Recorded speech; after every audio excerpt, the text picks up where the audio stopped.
তাফসীর পেশ করবেন প্রখ্যাত আলেম দ্বীন বিশিষ্ট ইসলামী চিন্তাবিদ টঙ্গী দারুল মাদ্রাসার মোহতারাম সিনিয়র মুহাদ্দিস হযরত মাওলানা মাহবুবুর রহমান সাহেব। হযরত মাওলানা মাহবুবুর রহমান সাহেব।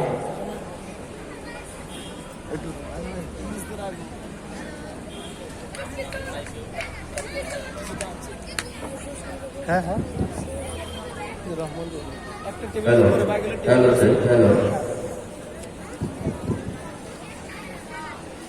সম্মানিত হাজিরিন, সম্মানিত মুহাদ্দিস হযরতুল আল্লাম মাওলানা মাহবুবুল হক দামাত বারাকাতুহু, মাওলানা মাহবুবুল হক দামাত বারাকাতুহু তাকরীর পেশ করছেন।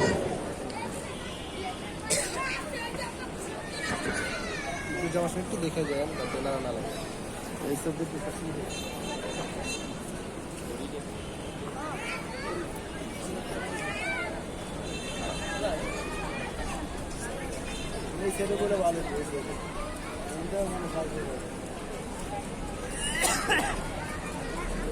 जी हाँ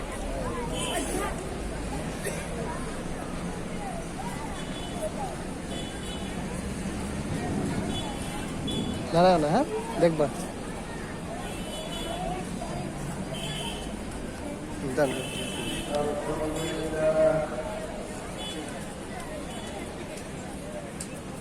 আলহামদুলিল্লাহ নাহমাদুহু ওয়া নাস্তাঈনুহু ওয়া নাস্তাগফিরুহ ওয়া নাউযু বিল্লাহি মিন শুরুরি আনফুসিনা ওয়া মিন sayyi'ati a'malina man yahdihillahu fala mudilla lahu wa man yudlil fala hadiya lahu wa nashhadu an la ilaha illallah wahdahu la sharika lahu wa nashhadu anna Muhammadan abduhu wa rasuluhu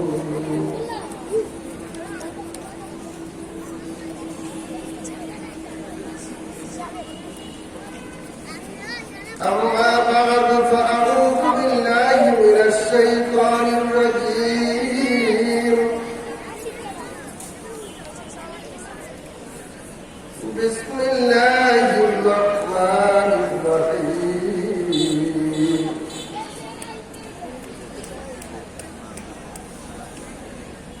الذين ينفقون في السراء والضراء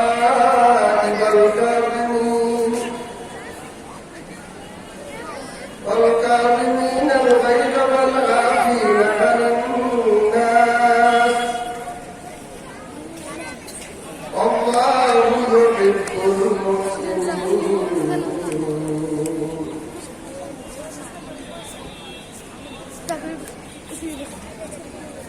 وعن أبي هريرة رضي الله تعالى عنه قال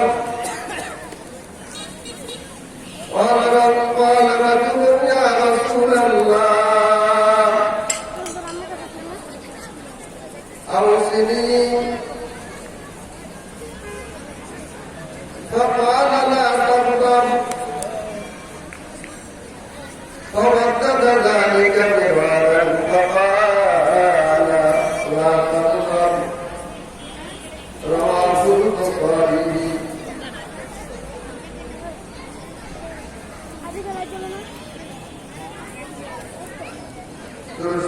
اللهم صل على محمد وعلى آل محمد كما صليت على إبراهيم وعلى آل إبراهيم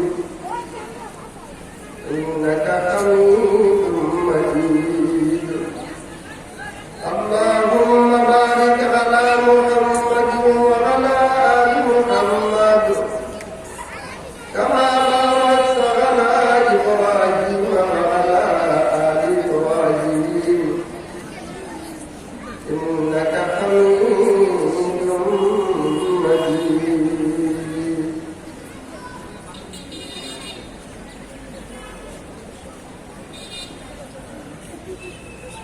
সংশ্লিষ্ট হযরত ওলামায়ে কেরামের উদ্যোগে আয়োজিত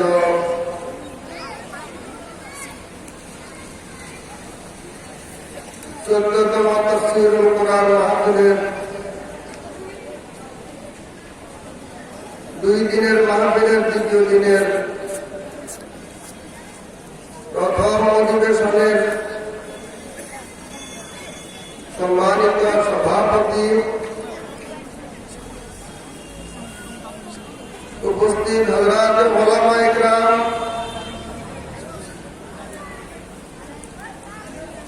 আজিজ ওলামায়ে ইলজাম,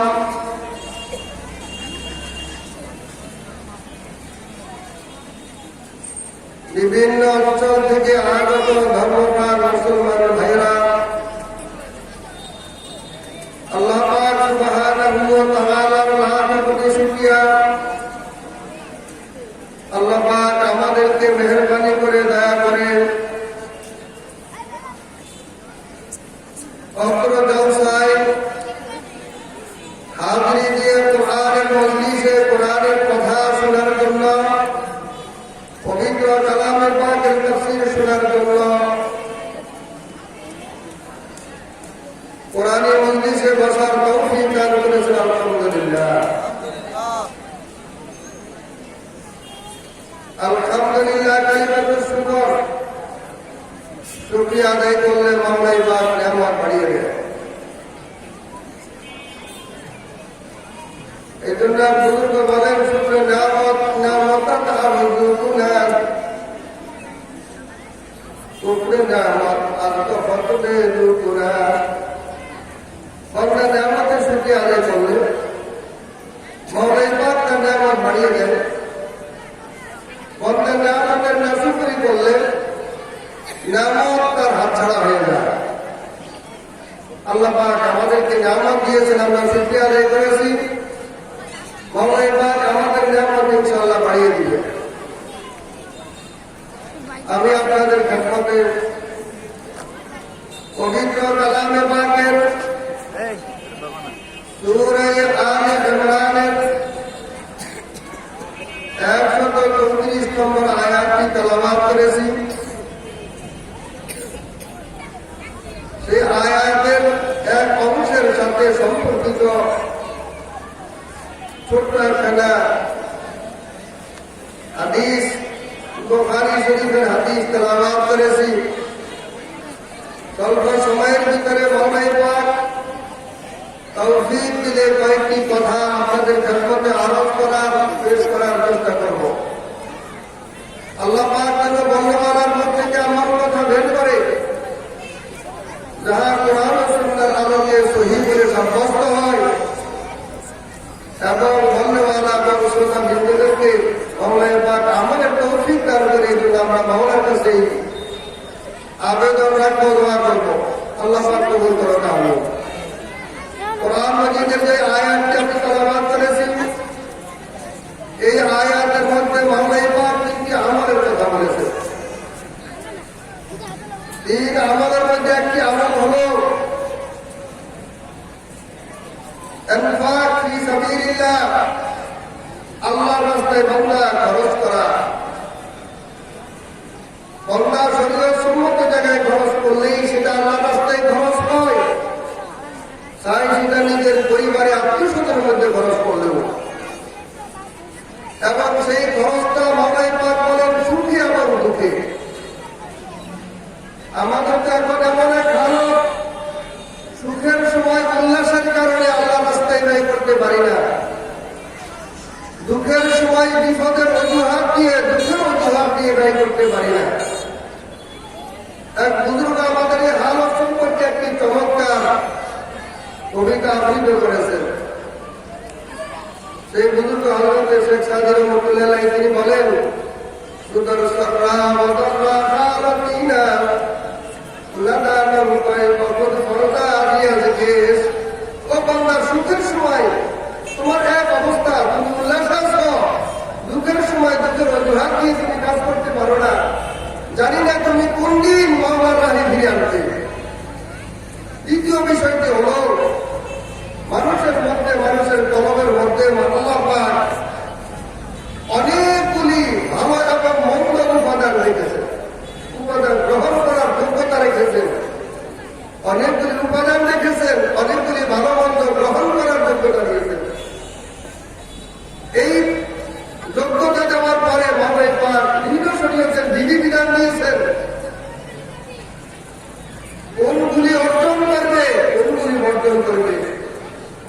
এই জন্য এক বুজুর্গ বলেন,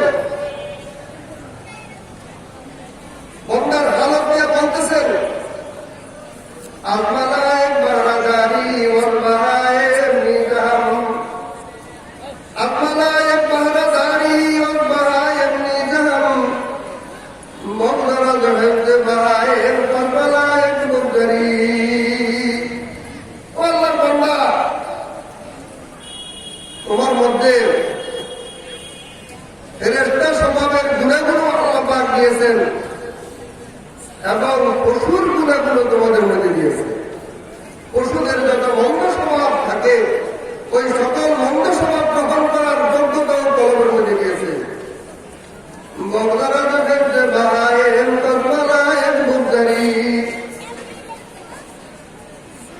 পশুর স্বভাবগুলি তুমি যদি তোমার অন্তর থেকে দূর করতে পারো, ভালো স্বভাবগুলি গ্রহণ করতে পারো, তো তুমি ফেরেশতা থেকে দূর হয়ে যাবে। তো মানুষের মধ্যে স্বভাবের যে উপাদানগুলি দিয়েছেন একটা হলো মানুষের ক্রোধ। আয়াতের দ্বিতীয় বিষয়টি আল্লাহ পাক বলছেন ক্রোধ স্বভাব। ক্রোধ মানুষের ভিতরে আল্লাহ পাক একটি উপাদান রেখেছে। এই উপাদান মানুষের একটি জরুরি উপাদান, কিন্তু এই উপাদানের মধ্যে বৃদ্ধি পাওয়ার, অতিমাত্রায় বৃদ্ধি পাওয়ার এক মন্দ স্বভাব আছে, আবার লেস হওয়ার স্বভাব আছে। এই ক্রোধ মানুষের ভিতরে থাকা এটা কোন অপরাধ নয়। এই ক্রোধ প্রয়োজন অতিরিক্ত, প্রয়োজনের থেকে মাত্রায় বৃদ্ধি পাওয়া এটা মানুষের জন্য ন্যায় ক্ষতিকর। তো আল্লাহ পাক এখানে গোসাকে অতিমাত্রা থেকে নিয়ন্ত্রণ করার কথা বলছেন, এই আমলটির কথা বলেছেন। 3 নম্বর বলেছে মানুষের কাছে অন্যায় অপরাধ করে। যখন কোন ব্যক্তি আপনার সাথে অন্যায় অপরাধ করে, আপনি তাকে ক্ষমা করে দেওয়ার আমল, সেই গুণ বন্দার মধ্যে 3টি গুণ যদি আসে, আল্লাহ পাক এর পরবর্তীতে বলতেছেন আল্লাহু ইউহিব্বুল মুহসিনিন। আয়াতের এই শেষ অংশে কথা প্রমাণ করে আল্লাহ পাক এই কথাই বলতে চাইতেছেন, ও বান্দা, এই 3টি গুণ এটা বহুত বড় উত্তম আমল। এই আমলটিকে বলা হয় ইহসান, আমলে সালেহ নেকামত। আল্লাহ বলেন, এই সৎ কর্ম যারা করবে, সৎ কর্মশীল ব্যক্তিদেরকে মাওলা পাক নিজের পক্ষ থেকে তাকে ভালোবাসার ঘোষণা দিতেছেন। সুবহানাল্লাহ। এক হলো বান্দা আল্লাহকে ভালোবাসা, আর এক হলো আল্লাহ বান্দাকে ভালোবাসা। কোনটা অতিরিক্ত বলেন? বান্দা আল্লাহকে সারা জিন্দেগি ভালোবাসলো, মাওলা যে বান্দাকে ভালোবাসে, এই ভালোবাসার বান্দা বিফল গেল, কোনো কাজে আসতো না। কিন্তু স্বয়ং মাওলা যদি বলে, বান্দা আমি তোমাকে ভালোবাসি, তাহলে সে সফল আর সফল, কামিয়াব আর কামিয়াব। কি বলে? সম্মানিত হাজিরিন, এই আমলগুলিকে সৎকর্ম বলা হয়। এর মধ্যে 2 নম্বরের বিষয়টি নিয়ে আমি কয়েকটি কথা আপনাদের সামনে আলোচনা করার চেষ্টা করব। সেটা হল ক্রোধ। এই ক্রোধ যখন বন্দার অতিমাত্রায় উঠে যায়, সেটা বন্দার জন্য এত ক্ষতিকারক হয়, এটা মারাত্মক একটি ব্যাধিতে পরিণত হয়। আর এমন এক ব্যাধি, যে ব্যাধিটি বন্দার মধ্যে আরো অনেকগুলি ব্যাধিকে আরোহণ করে, সৃষ্টি করে। যেমন আমরা বর্তমানে আমাদের দেহের বিভিন্ন রোগ সমূহ থেকে একটি রোগ বহুত বেশি শুনে থাকি, সেই রোগটা হল ডায়াবেটিস। বর্তমানে বহু লোক এই রোগে আক্রান্ত। আর এই রোগটি এমন এক রোগ, এই রোগ যার মধ্যে ঢুকলো, এই রোগে যে আক্রান্ত হলো, সেই ব্যক্তিকে আরো হাজার রকমের রোগ তার দেহে আসতে চাইলে এই রোগ প্রত্যেকেই তাকে সহযোগিতা করে ওই রোগগুলিকে, যাতে তার মধ্যে ওই রোগগুলিও তাকে আক্রান্ত করতে পারে। ঠিক কুষ্ঠটাও এমন এক ব্যাধি, এই ব্যাধিটি বাকি সকল ব্যাধিগুলিকে আহ্বান করে। আপনার যত ব্যাধি আছে, যখন বন্দা অতিমাত্রায় গোসায় উঠে, তখন বন্দার মধ্যে অহংকারের ব্যাধি আইসা ঢুকে, এটা তাকে আক্রান্ত করে। বন্দার মধ্যে হিংসা হাসাদ আসে, বন্দার মধ্যে ফখর গৌরব করা, এই ব্যাধি তার মধ্যে আসি তাকে আক্রান্ত করে। বন্দার মধ্যে তখন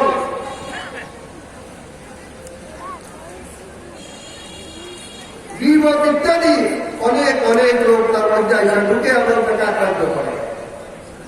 এই জন্য হযরত বুজুর্গানে দ্বীন বিশেষভাবে আমাদের এই সিলসিলা বড় একজন বুজুর্গ হাকিমুল উম্মাহ মুজাদ্দিদুল মিল্লাত হযরত আশরাফ আলী থানভী রাহমাতুল্লাহি আলাইহি বলেছেন, যদি আল্লাহর কোন বান্দা সুলুকের রাস্তায় মেহনত করতে আসে, তাহলে প্রথম তাকে এই সবকটি দেওয়া উচিত যে তোমার ক্রোধকে তুমি দমন করা, নিয়ন্ত্রণ করার অভ্যাস করো। এই সবকটি প্রথম দেওয়া উচিত। কেন? যদি এই ক্রোধের ব্যাধিকে দমন করানো যায়, তো দেখা যাবে সেই সুলুকের রাস্তায়, আত্মশক্তির রাস্তায় বিশাল এক ওয়াক্তায় সে নিয়ন্ত্রণ করে ফেলেছে, তার ভিতরে চলে আসছে এবং সে বহু দূর আত্মশক্তির পথে এগিয়ে গেল। এই জন্য হযরত আশরাফ আলী থানভী রাহমাতুল্লাহ বলেন, এই প্রথম সবক হওয়া যায়। এই ক্রোধের কারণে মানুষের মধ্যে অহংকার আসে, কিবির যেটাকে বলা হয়। রাসূল আরবি সাল্লাল্লাহু আলাইহি ওয়াসাল্লাম ইরশাদ করেছেন, লা ইয়াদখুলুল জান্নাতা মান কানা ফি কলবিহি মিসকালু যাররাতিন মিনাল কিবর। যে ব্যক্তির অন্তরের মধ্যে একটা সরিষার দানা পরিমাণ অহংকার রয়েছে, সেই ব্যক্তি বেহেশতে যাবে না, সে দুর্গতে যাবে না।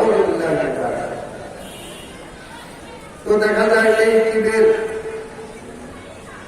গোসার কারণে সৃষ্টি হয়। তেমনি ভাবে মানুষের মধ্যে হাসাদ আসে।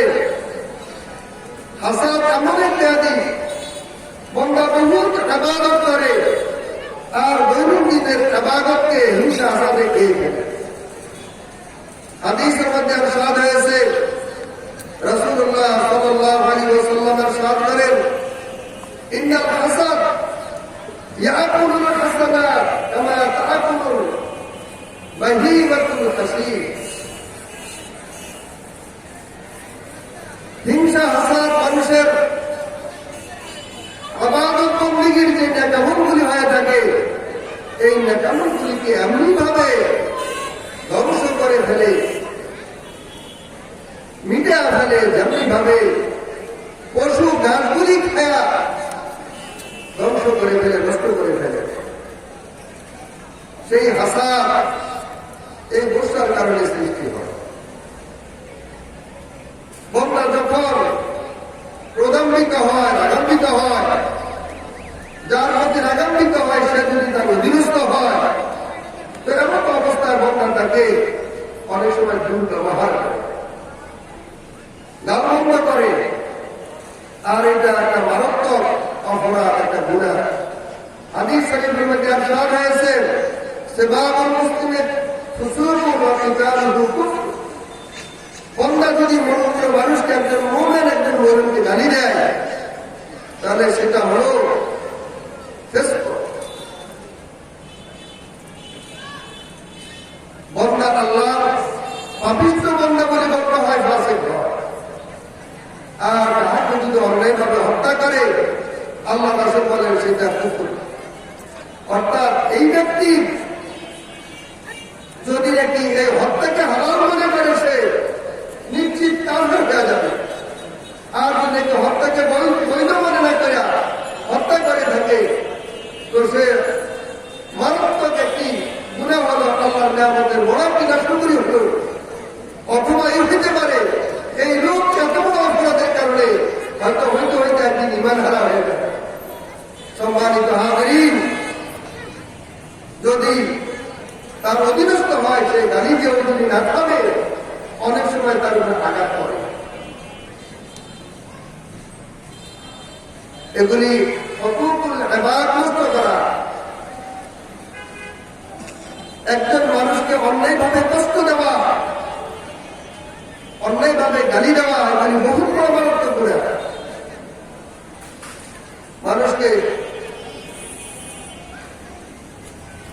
যখনই তার অধীনস্থ লোক হয় তখন এই সমস্ত কাজগুলি করে থাকে। যেটা আমরা অনেক সময় দেখি কোন স্কুল কলেজে কোন প্রতিষ্ঠানে এমনও হয় শিক্ষক ছাত্রের প্রতি প্রতাপিত হয়ে এমন আঘাত করতে থাকে সে পর্যন্ত গার্ডিয়ান তাদের বিরুদ্ধে অভিযোগ করতে বাধ্য হয়, এমনকি থানায় পর্যন্ত দিয়ে দেবে এবং তার বহুত হয়রান হতে হয়। হুকুকুল ইবাদ নষ্ট করা এটা এমন এক মারাত্মক গুনাহ। হাদিস শরীফের মধ্যে ইরশাদ হয়েছে বান্দা যখন হাসর ময়দানে উঠবে তখন বান্দার আমল মধ্যে 3 প্রকারের গুনাহ হতে পারে। এর একটি হলো শিরকের গুনাহ। এই শিরকের গুনাহের ব্যাপারে মাওলার ফয়সালা বান্দার শিরকের গুনাহ আল্লাহ মাফ করবে না। আল্লাহ পাক কোরআন মাজিদের মধ্যে ইরশাদ করেছেন ইন্নাল্লাহা লা ইয়াগফিরু আন ইউশরাকা বিহি ওয়া ইয়াগফিরু মা দুনা যালিকা লিমান ইয়াশা। মাওলাই পাক বলেন মাওলার শিরকের গুনাহ মাফ করবে না, মুশরিককে কখনো ক্ষমা করবে না। এই ছাড়া অন্য গুনাহ কারো ব্যাপারে চাইলে আল্লাহ মাফ করতে পারে। দ্বিতীয় পর্যায়ে হুকুকুল ইবাদ নষ্ট করার গুনাহ তার আমল নামাকে ক্ষমা করে।